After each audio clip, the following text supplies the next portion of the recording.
Bienvenidos a la segunda sección de la materia Principios de Enseñanza Bíblica, basados en esta ocasión en las 7 leyes de la enseñanza. Estamos entrando en las bases bíblicas para la ley primera. ¿Cuál es? La ley del maestro, ¿que es cuál? En una palabra, crecimiento continuo, sí, ya serían 2. ¿Qué otras bases bíblicas tenemos para este principio, para esta ley? El consejo de los apóstoles Pablo y Pedro. Segunda de Pedro 3:18. Antes bien, creced en la gracia y en el conocimiento de nuestro Señor y Salvador Jesucristo. 1 Corintios 15:58. Así que, hermanos míos amados, estad firmes y constantes, creciendo en la obra del Señor siempre, sabiendo que vuestro trabajo en el Señor no es en vano. 2 Corintios 10:15. No nos gloriamos desmedidamente en trabajos ajenos, sino que esperamos que conforme crezca vuestra fe, seremos muy engrandecidos entre vosotros conforme a nuestra regla. Colosenses 1:10.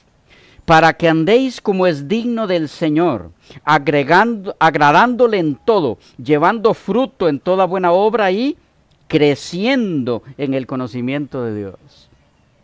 Primera a los Tesalonicenses 3:12. Y el Señor os haga crecer y abundar en amor unos para con otros y para con todos, como también lo hacemos nosotros para con vosotros. Segunda Tesalonicenses 1:3.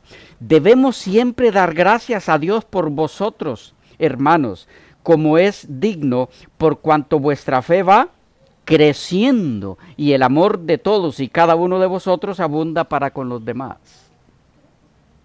Segunda de Pedro 2:2. Desead como niños recién nacidos la leche espiritual no adulterada, para que por ella crezcáis para salvación. Ahora bien, segunda de Pedro 3:18. Ahora bien, antes bien, creced en la gracia y el conocimiento de nuestro Señor y Salvador Jesucristo. A Él sea gloria ahora y hasta el día de la eternidad. Amén. Creced, creced, creced, creced. Esa era la nota tónica de los apóstoles a las iglesias de su época. De estos textos se desprende que el crecimiento del maestro cristiano ha de ser en varias áreas. 1, en sabiduría. Crecimiento intelectual, conocimiento. En estatura, físicamente. Para con Dios, espiritualmente, y con los hombres, socialmente, en amor, emocionalmente. Todo eso está en los textos que leímos, si lo analizan detenidamente. Acerquémonos un poco más a estas áreas de crecimiento que deben darse en el maestro. Crecimiento intelectual. 3 sugerencias para crecer en la dimensión intelectual en su vida como maestro. Número 1. Mantenga un programa consistente de estudio y lectura. Un programa consistente de estudio y lectura, manténgalo. Si usted separa 1 hora para leer, usted aparta 1 hora para leer, trate de leer media hora y la otra media hora reflexione en lo que leyó. Observe la diferencia de si leyera corrido la hora. Usted está leyendo demasiado si reflexiona poco sobre lo que lee. ¿Captamos el punto ahí? 2. Matricúlese en cursos de superación personal. Puede hacerlo en forma autodidacta, pero el curso más importante es su programa personal de estudio bíblico. No existe mejor curso de superación personal que el del estudio de la Biblia. 3. Intercambie conocimiento con sus estudiantes. Recuerde que como maestro usted siempre está aprendiendo. Y para sus alumnos será muy satisfactorio, muy motivante saber que algunas cosas que compartan con su maestro contribuirán al crecimiento de éste. Eso creará lazos fuertes y muy productivos entre usted y sus alumnos. Conozca el material que está leyendo cada uno de sus alumnos. Muy importante.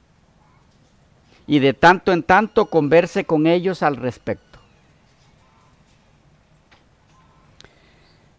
¿Qué del crecimiento físico que debe darse en el maestro? Bueno, el crecimiento físico involucra varias áreas a la vez. Salud, sana alimentación, ejercicio físico, trabajo, descanso, aire puro, vida sexual pura, sana.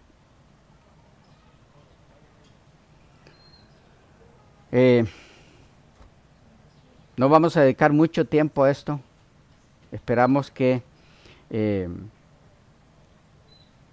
la información que tenemos al respecto nos ayude a aplicar estos elementos.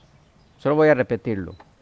Salud, sana alimentación, que viene de una de la otra, ejercicio, trabajo, descanso, aire puro y una vida sexual sana. Es indispensable para que el crecimiento físico se dé en la forma más apropiada posible. No tomaremos tiempo para tratar cada una de estas cosas porque eso equivale a otra materia, que son principios de salud, que también tenemos que ver, ¿ok? Pero que es de otra área. Crecimiento social, emocional.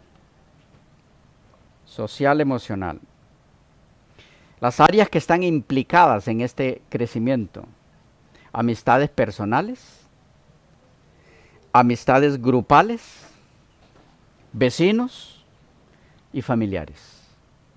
Debe darse crecimiento en esas áreas. Socioemocional. Crecimiento espiritual. Algunas sugerencias.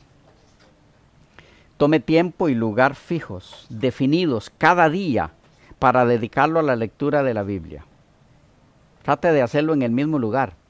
Eso es importante. Con el tiempo verán por qué. 2. Memorice un versículo de la Biblia por día. Mirará cuando pase una semana, un mes, un trimestre, un año, cosas increíbles en su crecimiento espiritual. Memorice un versículo por día. 3. Seleccione un libro de contenido espiritual, un libro X, como lectura permanente, hasta acabarlo e iniciar otro.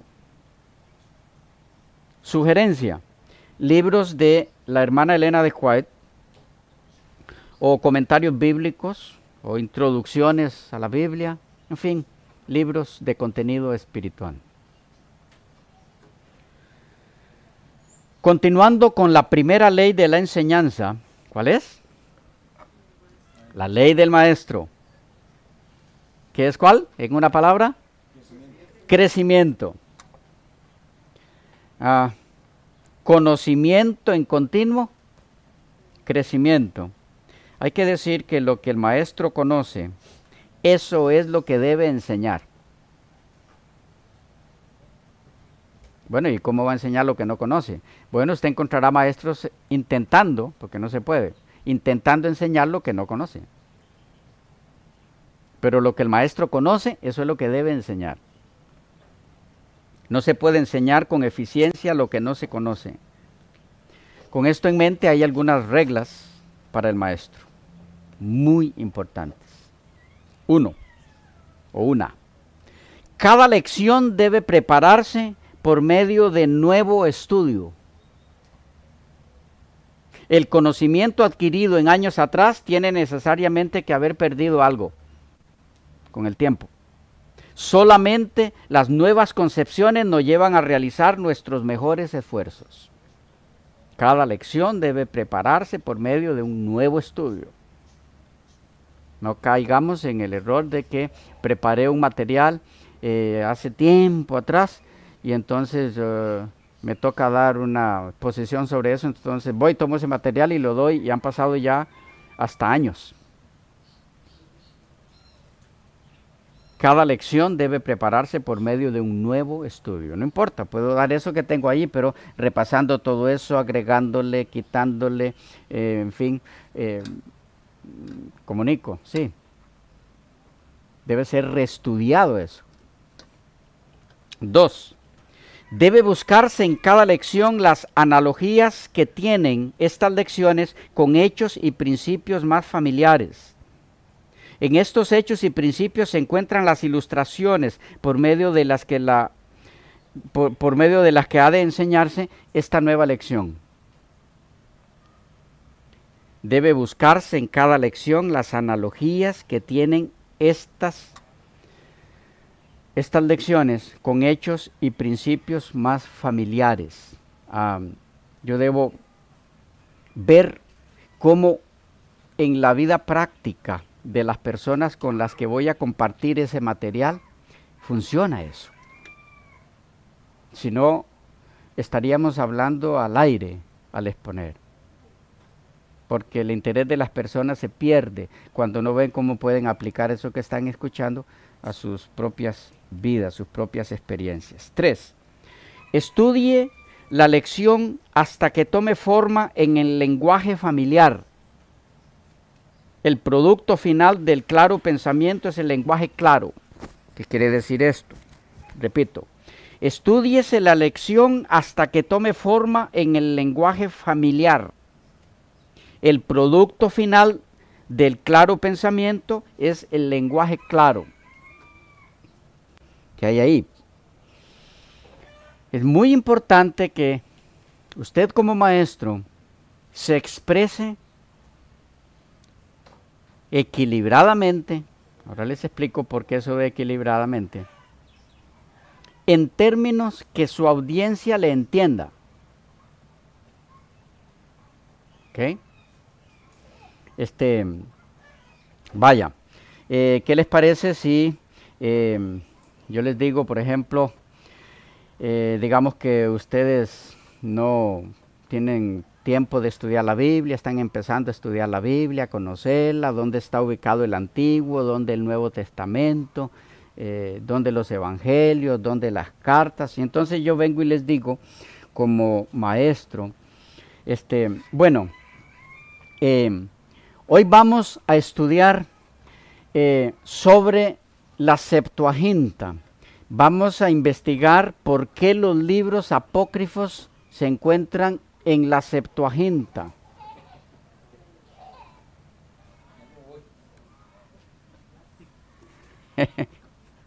¿Me captan el punto? Está bien, podemos hablar en esos términos con las personas que saben qué es la Septuaginta y qué son los libros apócrifos y manejan esos términos. ¿Ya? Ahora, ¿puedo estudiar ese tema con las mismas personas? Con otros términos. Sí, yo puedo explicarles, hermanos. Hoy vamos a estudiar lo siguiente. Ustedes saben que está el Antiguo Testamento que se escribió en idioma hebreo originalmente. Pero al pasar el tiempo se empezaron a hacer traducciones del hebreo a otros idiomas para que otras personas que no conocían el hebreo pudieran estudiar el Antiguo Testamento. Y la primera traducción que se hizo fue al griego. Pero en esa primera traducción que se hizo al griego, con el tiempo se le añadieron unos libros que no estaban en el Antiguo Testamento originalmente, que no son libros inspirados como los demás libros del Antiguo Testamento. Vamos a ver por qué se involucraron esos libros o por qué se introdujeron esos libros ahí. ¿Por qué no podemos estudiar eso? ¿Qué? ¿Somos tontos o qué? Podemos entender lo que quiera que estudiemos, lo que sea que estudiemos, pero tenemos que estudiarlo en términos que manejamos. Y les dije lo mismo que les dije anteriormente. Pero ahora el lenguaje es entendible. ¿Captamos? Sí. Ok, 4. Búsquese el orden natural en las distintas partes de la lección. En toda ciencia existe el paso natural de las nociones más sencillas a los hechos más profundos, y lo mismo sucede con toda lección. Y más con la palabra del Señor. Búsquese el orden natural en las distintas partes de la lección. Generalmente, si vamos a estudiar un relato de las Escrituras, de los Evangelios, por decir algo, vamos a estudiar un episodio de una de las personas que fue sanada por Jesús. Y entonces vamos a extraer algunas lecciones de ese encuentro de esa persona con Cristo. Y hablamos, por ejemplo, del paralítico de Betesda, ¿ya? Y entonces empezamos a estudiar por qué atacaron los fariseos a Jesús por haber sanado a ese hombre en sábado.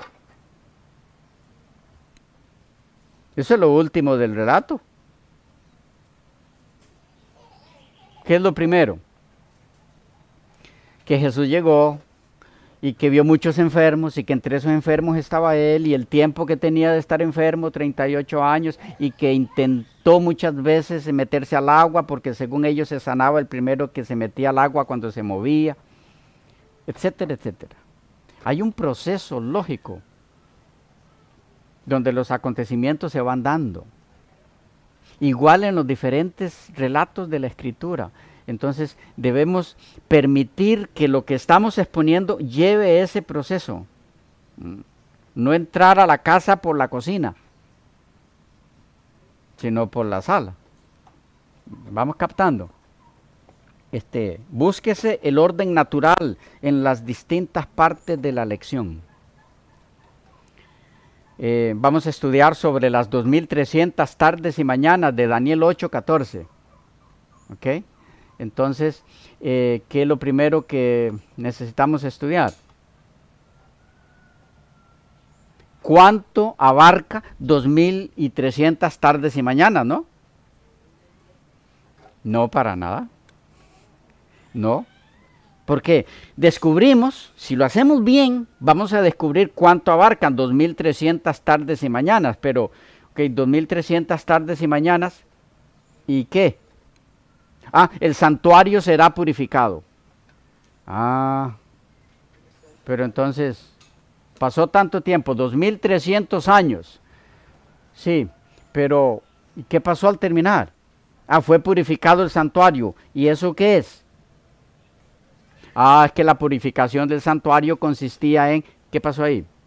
Debía haber empezado por, ¿qué es el santuario? ¿Por qué lo mandó construir el Señor? ¿Y qué significaba la purificación del santuario? Entendido eso, ahora vamos a estudiar una profecía que nos dice que habría un tiempo en el que sería purificado el santuario. Ahora voy entendiendo.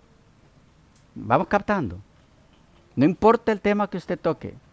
Tiene que haber una hilación, secuencia lógica en lo que usted está exponiendo. Bueno. 5. Búsquese la relación que hay entre la lección que se estudia y la vida de los discípulos, de los alumnos. Búsquese la relación que hay entre la lección que se estudia y la vida de los discípulos. El valor práctico de la lección se encuentra en estas relaciones. Para que sea efectiva la enseñanza, los alumnos, tienen que captar por sí mismos, cómo extraer de allí los principios para aplicarlos. Inclusive sin que usted se los dé específicamente. Ellos tienen que irlos sacando por sí mismos. Usted le da las claves y ellos los van sacando. Ya vamos a ir viendo cómo se hace eso. 6. Deben usarse libremente todas las ayudas que sean legítimas y no descansar hasta que se obtenga una clara y real comprensión de la lección. Deben usarse libremente todas las ayudas que sean legítimas. Estamos hablando en la preparación de la exposición que usted va a dar como maestro. Y no debe descansarse hasta que se obtenga una clara y real comprensión de la lección. ¿Qué ayudas legítimas hay? Aparte de las escrituras. Diccionarios, interlineales, concordancias, léxicos que abarcan un poco más que un diccionario, comentarios bíblicos con su correspondiente cuidado y equilibrio, porque ya en el comentario bíblico y en algunos diccionarios ya usted va a mirar en algunos casos conceptos o más bien preconceptos, aún en algunos diccionarios. Y usted dirá, bueno, pero ¿y si hay algún preconcepto en algún diccionario, en base a qué me guío? ¿O en base a qué fundamento lo que voy descubriendo? Bueno, use muchos otros diccionarios y va a notar la gran ayuda que eso es. ¿Ok? Usar libremente las ayudas que sean legítimas. ¿Ah? ¿Se fue el tiempo? Ok.